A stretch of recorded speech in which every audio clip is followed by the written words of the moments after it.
SER Podcast. En la cadena SER, Hora 25. Aimar Bretos.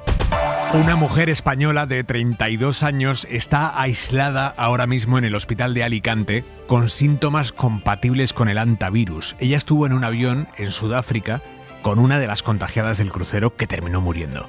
Esta española estuvo en el mismo avión que ella durante una hora, hasta que a esa mujer que estaba contagiada la bajaron del avión. No estaban sentadas al lado, la española estaba 2 filas por detrás, pero tiene tos. Y hasta que se confirme si tiene o no el hantavirus, la han aislado en el hospital de Alicante. Ahora les contamos todos los detalles también de la operación de este fin de semana cuando el crucero llegue a Canarias. Pero hay noticias sobre el culebrón dentro del Real Madrid. El equipo ha multado con 500.000 euros a Valverde y a Tchouaméni, $500,000 cada uno, por pelearse en el vestuario. Es la mayor sanción de la historia del club a sus jugadores. Gallego, buenas tardes. ¿Qué tal? Buenas tardes. El club ha resuelto el expediente que abrió en el día de ayer después de escuchar a los jugadores de que estos reconocieran su mal comportamiento, pidieran perdón y admitieran cualquier sanción que les impusiese. El club ha decidido no imponer sanciones disciplinarias, pero es una multa histórica, 500.000 euros que tendrá que pagar cada uno de ellos. Valverde sigue de baja, Tchouaméni podría entrar en la convocatoria para jugar el próximo domingo el Clásico. En todo el país, Jordi Carbó, muy buenas. Buenas tardes, el domingo mejorará, pero en momento mañana, ya a primeras horas, la lluvia afectará a prácticamente todo el sur y centro de la península, algunos chubascos ya intensos en el Mediterráneo. Durante la tarde del sábado esta lluvia se extenderá ya al norte peninsular y de nuevo será en el Mediterráneo, donde mañana por la tarde y hasta bien entrada la noche van a caer las mayores acumulaciones de agua, cuidado en algunos casos cerca de 100 litros por metro cuadrado, por ejemplo en la Comunidad Valenciana, y en poco tiempo. Pero el domingo, como decíamos, va a hacer mucho más sol, algunos chubascos aislados durante la tarde y temperaturas un poco más altas. Estamos a la espera de los resultados de la PCR que le han hecho a la joven de 32 años ingresada en el hospital de Alicante, aislada porque tiene síntomas compatibles con una infección de hantavirus y porque compartió espacio durante una hora con una de las 3 víctimas mortales de este brote. Mariela Leurido, buenas tardes. Buenas tardes, Aimar. Los resultados de la prueba PCR del Centro Nacional de Microbiología se conocerán en 24 o 48 horas como máximo. De momento es un caso sospechoso que ha obligado a activar el protocolo de actuación del hantavirus que Sanidad aprobó hoy mismo. Está ingresada y aislada en un hospital alicantino en una habitación de presión negativa. Presenta síntomas leves, tos y malestar. La joven estuvo, como dices, durante unos minutos en el mismo avión que la mujer holandesa, que puede haber sido el paciente cero del brote junto a su marido, los primeros contagiados fallecidos. El secretario de Estado de Sanidad, Javier Padilla, no cree probable que el caso de Alicante sea hantavirus. Hemos de decir que este es un caso bastante improbable. Es una persona que iba 2 filas por detrás de la persona que falleció con hantavirus positivo, con un contacto que fue breve porque la persona estuvo poco tiempo embarcada dentro de la nave. La Generalitat Valenciana está haciendo ahora el rastreo de todos sus contactos, se localizará y examinará a todos sus familiares y amigos con los que ha estado desde el 25 de abril, día en el que coincidió con la fallecida.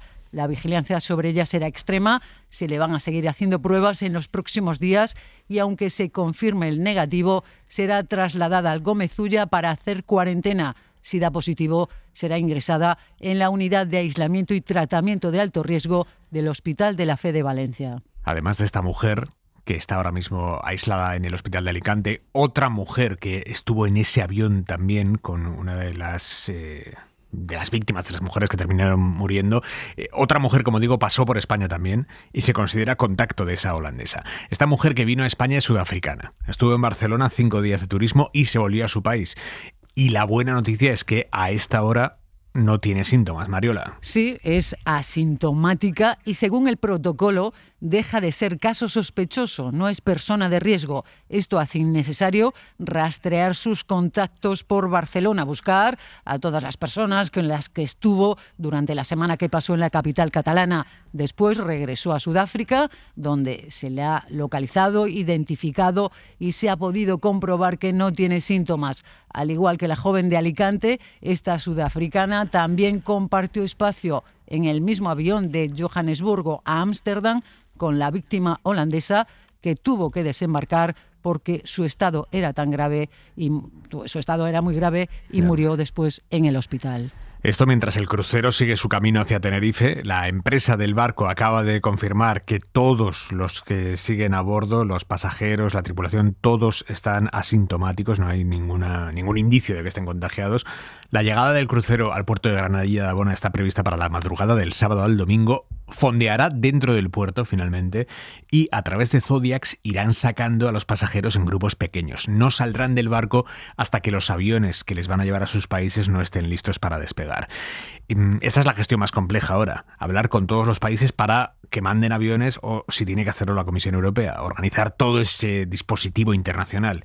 Tenerife, Marta Prieto, buenas tardes. Buenas tardes, Aimar. En los próximos minutos el Gobierno de Canarias anunciará la actualización del protocolo tras una nueva reunión de coordinación con todas las administraciones implicadas en la llegada del MV Ondius. Y hay aviones confirmados por parte de Estados Unidos, Reino Unido, España y Países Bajos para la repatriación en el aeropuerto de Tenerife Sur, mientras Alemania, Francia, Grecia y Turquía ultiman su participación. El crucero no atracará, sino que fondeará frente al puerto de Granadilla. El desembarco será de día por nacionalidades en Zodiacs de 5 personas hasta el muelle y desde allí en guaguas burbujas al aeropuerto, donde embarcarán directamente en los vuelos. Virginia Barcones es secretaria general de Protección Civil y Emergencias del Gobierno estatal. Se van a montar en los aviones y se van a ir. Esto lo digo para que la población de Canarias tenga la absoluta tranquilidad de que no va a haber en ningún momento ninguna posibilidad de contacto. Por su parte, el Gobierno canario pide que el barco zarpe cuanto antes tras la evacuación y repostaje y que continúe su ruta hacia territorio neerlandés y que allí se proceda a su desinfección. Manuel Domínguez es vicepresidente de Canarias. La desinfección del propio buque se realice una vez llegue a Países Bajos. Por eso hablábamos de la necesidad de que no haya un cambio de tripulación. Todo debe completarse entre el domingo y el lunes, antes del empeoramiento del mar de cara al martes, lo que imposibilitaría el desembarco de los pasajeros, que tendría que aplazarse hasta finales del mes de mayo. El secretario de Estado de Sanidad, con el que vamos a hablar esta noche aquí en Hora 25, ha contado hoy que han tenido una videoconferencia ya con los 14 españoles que están dentro del barco y que ninguno se opone a guardar cuarentena. Y que están preocupados. Nos han pedido, por favor, que comunicáramos que ellos no son un riesgo para la población general. Nos han transmitido también una cierta sensación de miedo o de inquietud por algunas de las manifestaciones que se han podido hacer en contra de su llegada, y ante esto también hemos intentado tranquilizarles, mandándoles el mensaje de que las instituciones están a su lado y estamos convencidos también de que la grandísima mayoría de la población española está a su lado. En el Hospital Militar Gómez de Ulla de Madrid, en el que se va a ingresar a los 14 españoles del barco, han explicado hoy cómo se preparan para recibir a estas personas. Los van a tener a todos en una planta cerrada del Gómez Ulla y solo si alguno presenta síntomas lo mandarían a una de las unidades específicas de aislamiento. Marina Fernández. Y es importante recordar que desde el 28 de abril, desde hace 10 días ya, ninguno de los pasajeros del Ondius ha presentado síntomas compatibles con antivirus, ha confirmado hoy Sanidad. Por eso estamos hablando de personas sanas, aunque por seguridad van a ingresar al hospital a través de un circuito cerrado, aislado del resto del centro, y a hacer cuarentena en una planta del Gómez Ulla reservada para ellos. Es una planta de hospitalización aislada y con control riguroso de accesos por personal de seguridad a las 24 horas. José García es el delegado de prevención del hospital de CESIF. Los 14 pasajeros van a hacer cuarentena en habitaciones individuales, sin visitas, donde personal formado para infecciones de alto riesgo les va a tomar la temperatura 2 veces al día y a vigilar cualquier indicio de infección. Silvia Valcarce, delegada de SATSE. Van a estar atendidos por un enfermero militar y un TCAE. Y habrá otra persona también, otro enfermero, pendiente de ellos. Van a mantener un aislamiento de contacto y aislamiento respiratorio. A la llegada al centro, los 14 pasajeros se van a hacer una PCR. Si dieran positivo, serían trasladados a la unidad de alto aislamiento en la planta 22 del hospital para iniciar allí el tratamiento. Si dieran negativo, tendrían que repetirse la prueba pasada una semana.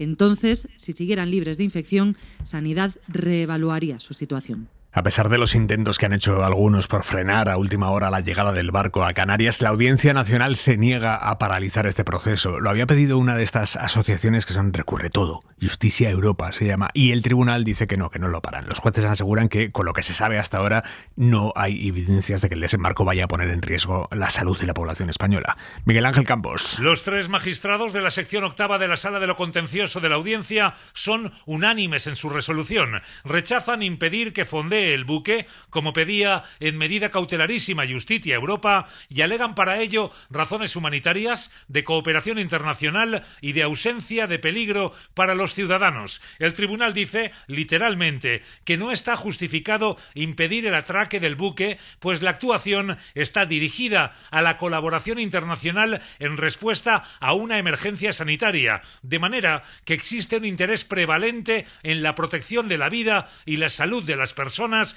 que se encuentran en el barco. Los magistrados recalcan que no se evidencian datos o circunstancias que permitan apreciar que con tal actuación se comprometa la vida y la salud de la población española. De nuevo, literal. Y el Partido Popular eleva un poquito más el tono en la confrontación contra el gobierno a cuenta de la gestión de lo del crucero. Lo último es la teoría de que el gobierno perjudica a Canarias porque el Ejecutivo Autonómico de las Islas no es del Partido Socialista.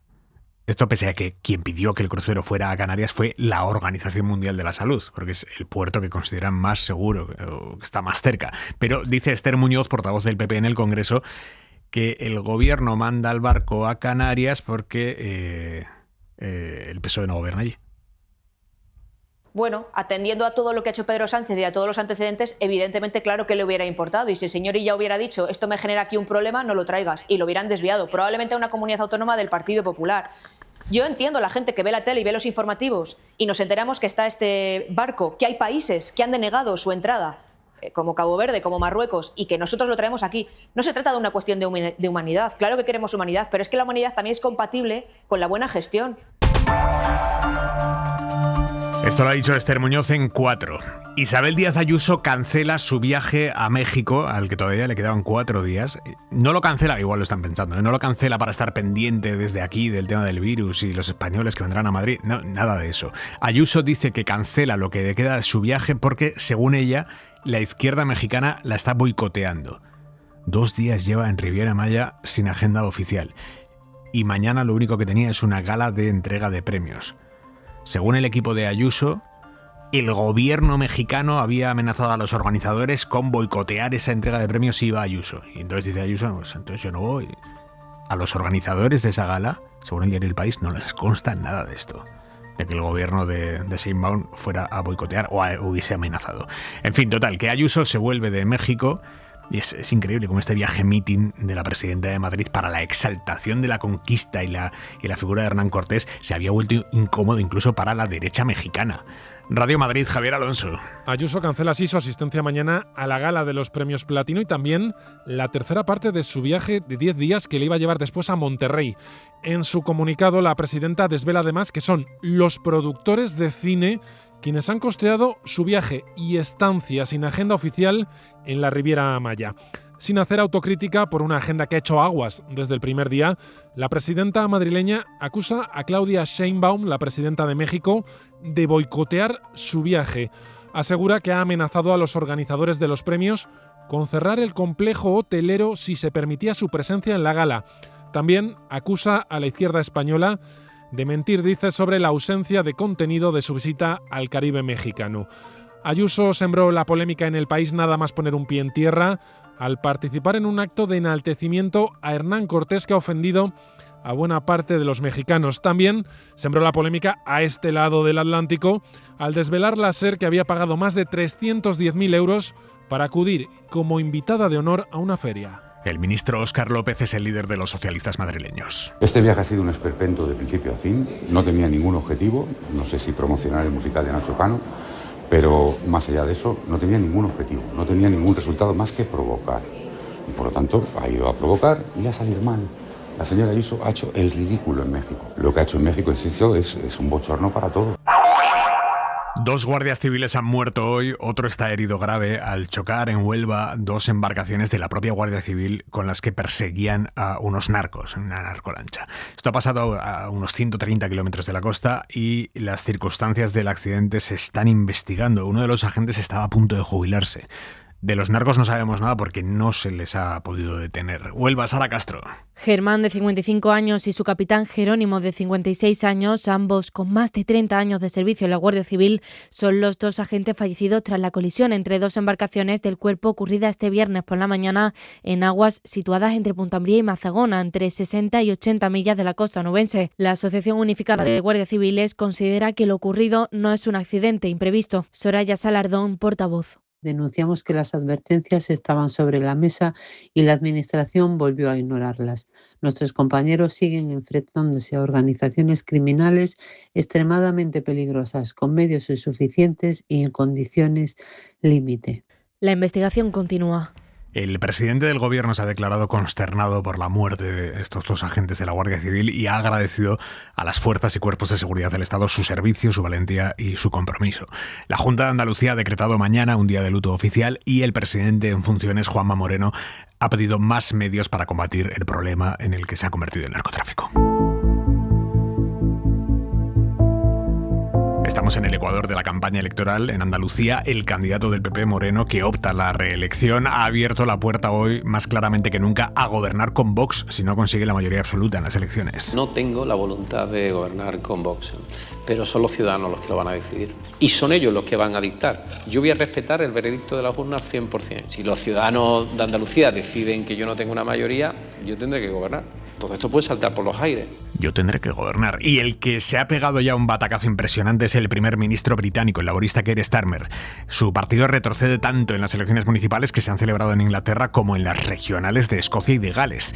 En los tres escenarios se confirma el desplome del laborismo, malos resultados también para el Partido Conservador y el auge de la extrema derecha. Dice Starmer que no va a dimitir. Habrá que ver si no lo terminan dimitiendo los suyos desde dentro. Londres, Lucas Font. Los escándalos y las dificultades para frenar el aumento del coste de la vida han pasado factura a los laboristas, que pierden ya más de un tercio de las concejalías que defendían en estas elecciones. Una caída que también ha sufrido el Partido Conservador y que ha beneficiado al partido ultra Reform UK, el gran triunfador de la jornada. Estamos ante un cambio histórico en la política británica. Hemos demostrado que podemos ganar en áreas controladas tanto por los conservadores como por los laboristas, ha dicho su líder Nigel Farage tras conocer los primeros resultados. Los otros claros vencedores han sido los nacionalistas de Escocia y también los de Gales, que han hecho historia al desbancar al Partido Laborista del gobierno regional por primera vez en 3 décadas. La debacle del partido de Starmer ha alimentado de nuevo los rumores sobre un posible cambio de líder, pero el primer ministro ha dejado claro que no piensa dimitir. No voy a dejar el cargo y sumir al país en el caos, ha asegurado. La falta de consenso en torno a un candidato alternativo ha alejado la posibilidad de una rebelión inminente, pero su continuidad en el cargo no está ni mucho menos garantizada a corto plazo. La Audiencia Nacional incorpora los relatos de Aldama y de Koldo a las piezas abiertas sobre la financiación del Partido Socialista y la adjudicación presuntamente amañada de obra pública. En concreto, incorpora la declaración de Koldo diciendo que el PSOE sí le devolvía gastos con billetes de 500 euros alguna vez, en contra de lo que ha declarado el partido. E incorpora también detalles que Aldama contó de cómo llevaba el dinero de las supuestas mordidas de constructoras. Pedro Jiménez. El juez de la Audiencia Nacional, Ismael Moreno, incorpora instancias de anticorrupción a las investigaciones que tiene abiertas por el presunto amaño de obra pública en transportes y por la presunta financiación ilegal del PSOE, las declaraciones de Víctor de Aldama y de Koldo García en el juicio por el caso Mascarillas.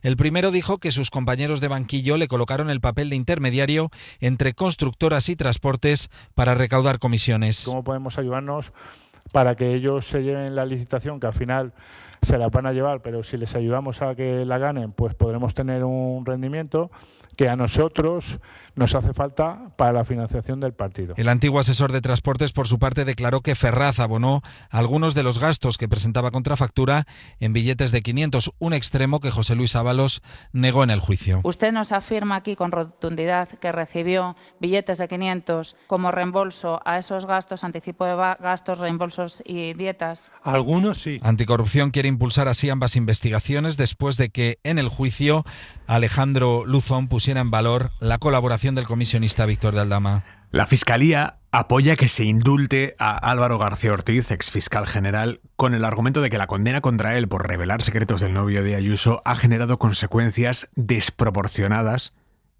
e intensas. Según la teniente fiscal del Supremo, la actuación de García Ortiz fue para preservar el buen nombre de la institución que presidía ante ataques que cuestionaban el quehacer de los fiscales que estaban investigando a González Amador. Este informe de la Fiscalía, favorable a que se indulte a García Ortiz, es un paso necesario del proceso hacia ese indulto, proceso que puso en marcha el Ministerio de Justicia a principios de año a petición de 2 particulares. Hoy les estamos contando en la SER que el viaje en AVE entre Madrid y Barcelona va a seguir durando más tiempo de lo normal, incluso más allá de diciembre. Es un incremento de tiempo de 25 minutos o más que se impuso tras el accidente de Adamuz por los avisos de los maquinistas para revisar el estado de la vía. Y aunque esa duración extra tenía que acabarse en diciembre y volver a velocidades habituales, digamos, o las anteriores a todo esto, tanto desde Adif como desde las operadoras confirman que la normalidad va a tardar más en volver. Y la Comisión de Investigaciones de Accidentes Ferroviarios, que es quien está investigando lo que pasó en Adamuz, denuncia que el Ministerio de Transportes no les ha puesto los refuerzos que ellos han pedido para investigar más rápido toda la documentación relativa al accidente. Ven, por tanto, muy complicado terminar la investigación en el tiempo inicialmente previsto, que era un año. Edu Hernández. En una serie de cartas a las que ha tenido acceso la cadena SER y remitidas por esta comisión a la Agencia Ferroviaria Europea, que supervisa la investigación de manera externa, señalan que el volumen actual de accidentes sobre los que trabajan y que son previos al de Adamuz, sumado a la falta de personal, complica y mucho el ritmo de trabajo. De hecho, aseguran haber solicitado hasta en 2 ocasiones un refuerzo de investigadores al Ministerio de Transportes y no se les ha concedido, argumentando, dice la comisión en esas cartas, complicaciones burocráticas. Es por esta razón por la que ven muy complicado acabar con la investigación en el plazo previsto, que es como máximo de un año desde que ésta se abrió, y tampoco pueden garantizar el nivel de profundidad necesario precisamente por lo mismo, porque necesitan más investigadores. Donald Trump acaba de anunciar un alto el fuego de 3 días entre Rusia y Ucrania, con un intercambio de 1.000 prisioneros de cada país. Es, como digo, lo acaba de anunciar el presidente de Estados Unidos. Vamos a esperar a tener más detalles, pero es una noticia relevante. Un alto el fuego de 3 días entre Rusia y Ucrania. Hoy lo que ha hecho la administración de Trump ha sido empezar a divulgar documentos con información sobre ovnis, sobre fenómenos aéreos no identificados, que es su nombre oficial. Hay PDFs, hay vídeos, hay imágenes nunca vistas. En palabras del Departamento de Defensa, son eso, imágenes nunca vistas, aunque confirmación de vida extraterrestre de momento no hay. Lo que dicen los demócratas, de hecho, es que este es el enésimo intento de Trump por desviar la atención de Irán. Pero bueno, hemos estado buceando en esos documentos. Miguel Galindo, buenas tardes. Se han desclasificado más de 160 archivos. Lo más curioso son una serie de incidentes que no se habían difundido hasta ahora sobre las diferentes misiones a la Luna. En el Apolo 12, en 1969, el astronauta Alan Bean aseguró haber visto destellos de luz que describió que se movían como si se alejaran en el espacio. En el Apolo 17, 3 años después, la tripulación vio unas cuantas partículas irregulares que giraban y daban vueltas a lo lejos. De esta misión también se han publicado unas fotografías tomadas desde la Luna nunca antes vistas. Entre los documentos se incluyen además vídeos de objetos no identificados captados en los cielos de diversos países a lo largo de varias décadas.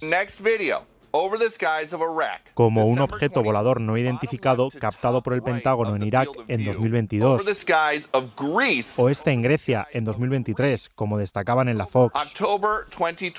Además de fotos, también hay testimonios de posibles avistamientos a lo largo de los años, e incluso recortes de prensa de cuando se publicaron. Esta es la primera tanda de unos documentos que se irán subiendo en la web del Departamento de Defensa.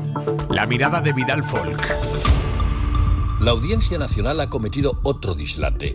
Ha suspendido la multa de 10.001 euros impuesta por el gobierno a Falange Española por exaltación de la dictadura en aplicación de la Ley de Memoria Democrática. Esa exaltación se produjo en un homenaje al fundador de la Cosa, José Antonio Primo de Rivera.